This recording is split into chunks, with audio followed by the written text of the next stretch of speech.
Hey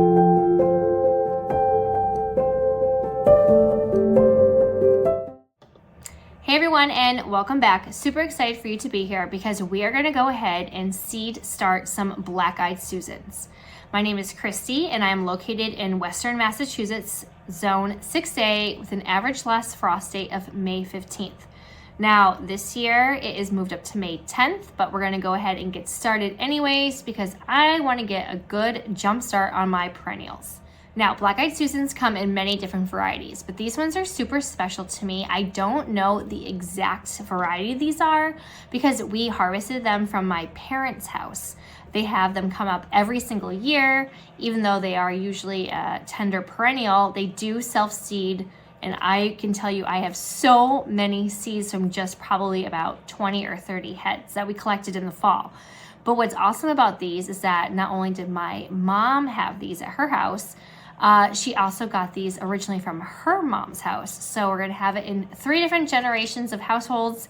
So they're going to be super special to me. And I'm super excited to go ahead and put them in my pollinator garden. So a few fun facts about these black-eyed Susans. Again, they do come in a lot of different varieties. I do plan on going ahead and seed starting some more, but more towards the 6 to 8 week mark. These ones, I just wanted to go ahead and get a good jump start on them. I also do have them from winter sowing as well. I love these black-eyed Susans because they produce daisy-like flowers, and they're about 3 inches in diameter for the flower head. They also go really good with other purple flowers that you might be putting in your pollinator garden as well. And they are super showy. If you get them nice and dense and put maybe anywhere from 7 to 10 to 12 plants all together, they just have this beautiful sea of yellow, which I plan on doing in my yard. They are easy to grow and they love full sun and well-drained soil. And since these are a biennial, they will complete their life cycle in 2 years, but no worries, they do reseed very well, or you can go ahead and again, harvest seeds in the fall, so then that way you can make some more starts the next spring. These can go and bloom anywhere from 2 to 3 feet tall. I want to say, if I'm remembering correctly, I'll put a picture right here. This is of Madeline when she was little, and they probably were around 2 feet tall at the time, but sometimes they can last a little bit longer. And what is also great about this is that it does bloom in its first year. A lot of the perennials that I am growing, I've read that they always bloom in the second year, and I'm like, I can't just have all these beautiful starts and then no flowers to show for. So I'm going to go ahead and actually start a full 40 cell tray of these black-eyed Susans because I do want to go ahead and group them in clumps of like 7 to 10. And I do have a bunch seed starting in my winter sowing jug, so we'll see how those go once spring approaches. And what is also great about these pollinator flowers is that they bring in all of the bees and the butterflies and those great pollinators that you need. I am hoping to go ahead and have a good run along my fence line and then adding some in with my fencing along my vegetable garden. All right, so now it's time for us to go ahead and gear up and get ready to seed start. You're gonna wanna make sure you have a few things. I have a 40 cell tray right here. You can do a 6 cell tray. You can go ahead and do a 72 cell tray, whatever you would like and have on hand. You're gonna need to go ahead and make sure that you also have a bottom tray for these because once the seedlings do sprout, you're gonna wanna make sure that you bottom water. And you're gonna want some good seed starting mix. I have that, so it's already pre-moistened. Again, when you squeeze it, you don't want to have any water droplets come out, but when you let go, it still holds its form. So that way you know it has the right amount of moisture. You're gonna need some garden tags and a garden marker. You're gonna need a humidity dome, and then you're also gonna need some vermiculite you can put on top. It does need light to germinate, so I just like to do a nice fine layer, so that way I'm not covering the seeds too much. I also find that just making sure that the seed has good contact with the soil before I go ahead and put that on also really helps with germination as well. When you go ahead and seed start these, you're gonna put them on a heat mat around 70 degrees. So I'm actually gonna be moving my tomatoes and peppers off rather shortly because I don't have very many left. And I'm gonna transfer all of my flowers back onto my large heat mat so that way I can go ahead and put it back down to the 70-degree mark. All right, so I'm gonna go ahead and start off by taking my cell tray. I am going to fill it with my seed starting mix. Now you can also use potting soil as well if you prefer to go ahead and do that. Just make sure that you get rid of all like the mulch that might be still in there, and you sift it to get any extra twigs or sticks that might be still in there. With the seed starting mix though, you just have to know that it doesn't have any nutrients in it. So again, like you still will find some even in seed starting mix, but you will also have to pot this up at some point. Because that way when it does need some nutrients to grow, you're not having to go ahead and buy a bunch of fertilizer. If you have potting soil that you can transfer into, they will do much better off. But I like to use seed starting mix just so that the roots can go ahead and develop. They won't have anything to compete with. Sometimes I like to use Pro Mix, but sometimes if you use other ones, you just have to make sure you just really sift it out because you just have all those mulch chunks. All right, so I go ahead and I fill it in and I press down to get all the air pockets out. Usually it goes down like halfway just because it's so light and airy. So then I go ahead and I add some more to it, and then I will go ahead and press it down again. Because these seeds are so small, I like to go ahead and just make sure it's, you know, pretty firm. You don't want to, when you start bottom watering, having the seed starting mix cave in. Once it gets damp from bottom watering, once your seeds germinate. Before then, I just use a spray bottle or a mister. So that way they're not too waterlogged on top. But if you can see, when I pushed it down, there's still some air pockets in there. So I usually go ahead on third time around and add some, just to make sure that my poor seeds don't get lost in the shuffle of things. And I also like to go ahead and, again, I don't know, maybe it's just because of my OCD sometimes, I will also, before I put each seed in, especially when they're super small like this, I will just make sure I tap everything lightly again, so then that way it doesn't get lost in the shuffle. And I'm not gonna lie, since these were harvested and I actually had my mom harvest them, the amount of bugs in that bag, they're still living now, months later. I know you can do cold stratification. They have been in my garage. I kind of forgot about them. I wanted to plant them anyways, so I did not cold stratify them. Some do need a moist cold stratification. Definitely check out the video that I had.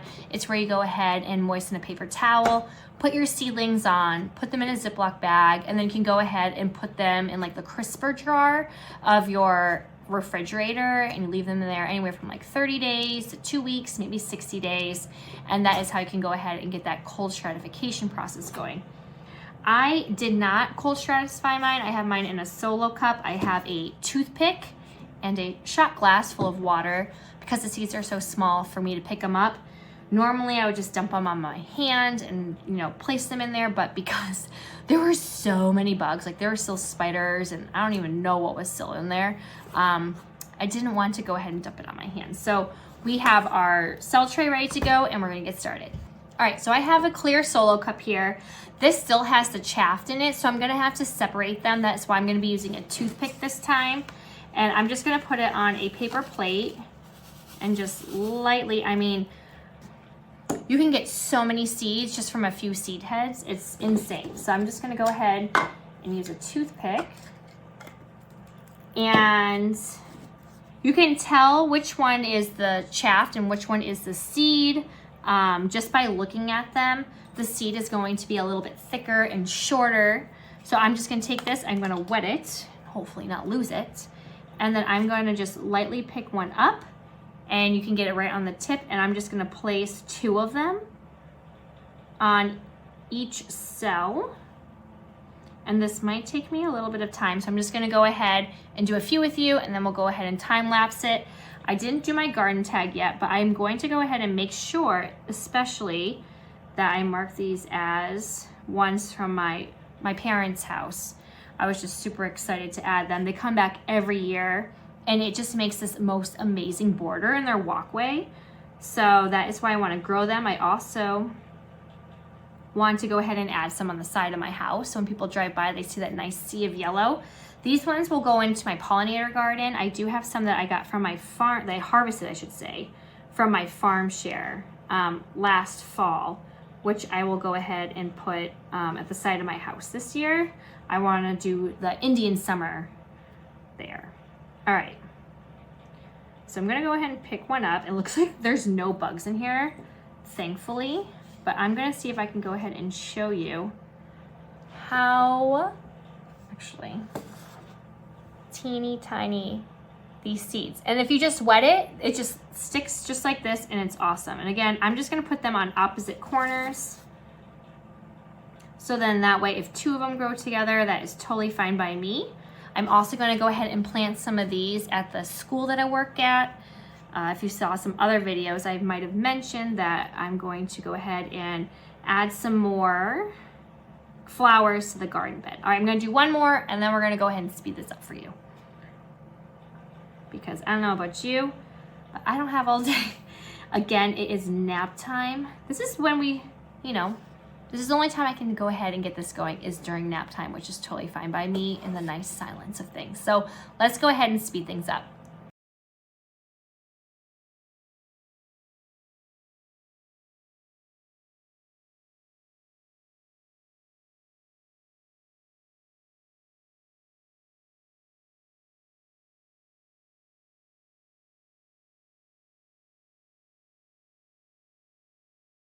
Okay, so we have all of our cell trays filled right now. I tried doing opposite corners. I tried doing at least two. Sometimes I was still picking up a third or fourth seedling. That's okay, I don't mind. So I have my plant tag. Again, today is going to be February 21st. These are from my parents' house. So I'm gonna go ahead and put some vermiculite on top right now, and then go ahead and spray them in with some water, and then get them on the heat mat. Now, thankfully, when I was going ahead and doing the seeds, I didn't have any spiders crawling out. I actually had, I think there was like still 2 spiders enjoying life in a sealed plastic bag. There were some other bugs of some sort in there. There was some like, I don't even know. Oh, just too many creepy crawly things for my liking. Now, I don't care for bugs, but I have learned with gardening, spiders, of course, they just tend to make their homes in the plants. So you kind of have to learn just to deal with them and get over the fear of them, maybe crawling on you. Still doesn't mean that I want them on top of me. So we have our vermiculite. Again, I did a very fine dusting just because I don't want to cover the seeds. They do need, again, light to germinate.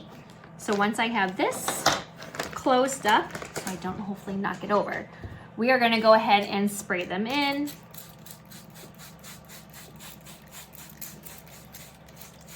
And this will also help ensure that all the seeds have good contact with the soil. I like to check them in the morning and then at night just to make sure that everything is still damp. You can go ahead and check with just your finger by touching it. You can also tell that, especially with seed starting mix, once it gets dry, it goes from this dark brown to a very light brown, kind of like almost looks like it's crispy and cracked. So that is a good way of telling that, oh, okay, this really needs to have water. And again, once you see about 50 to 75% germination on these, you're gonna wanna go ahead and take them off the heat mat. I take the humidity dome off and I get them just under regular lights. And then I always bottom water. Sorry, I thought I saw something moving. So you're gonna wanna go ahead and bottom water. That's why it's really good to make sure you have a tray underneath. I just went on Amazon. If you go ahead and check in the links below, you can go ahead and grab them from there. They're decent quality, they're not super sturdy. I do hope to, in the future, just get something a little bit more sturdier.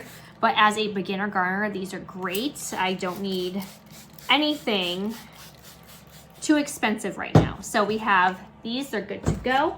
I have my humidity dome that comes with the kit. Again, when you are setting up your humidity dome, there is going to be some circles. I make sure that they are alternating, so then that way we're not letting out all of that nice little greenhouse effect. We're gonna get these on the heat mat and we're gonna set it around 70 degrees, and we're gonna keep checking in on them. Again, making sure that the soil is still moist. Once they get their first set of true leaves, I'm going to go ahead and pot them up in potting mix. I really enjoy using Pro Mix. It doesn't have any like big pieces of mulch. You don't have to sift through it. I just find that it's very good quality soil. Again, I get mine off a Tractor Supply. Right now, we are still in the middle of winter. When I go to garden stores, no one has any Pro Mix. So if I go on tractorsupply.com, I go ahead and for $50, you can get free shipping. So I usually just go ahead, get 2 of those. They're about $20 each plus tax. And then I get some vermiculite to add into it as well to get some extra drainage. And then I get my $52, $53 and get it shipped to my house for free. And I usually get it in probably like 4 to 5 days. So if you're looking for Pro Mix, go ahead and check out Tractor Supply. And there you have it, another fun afternoon of seed starting during nap time here in Western Massachusetts. I hope you found that helpful, especially to my beginner gardeners. I just don't want anyone to feel discouraged thinking that this is just super hard and you have to know flowers. This is only my 2nd year. I am still learning. I am taking notes.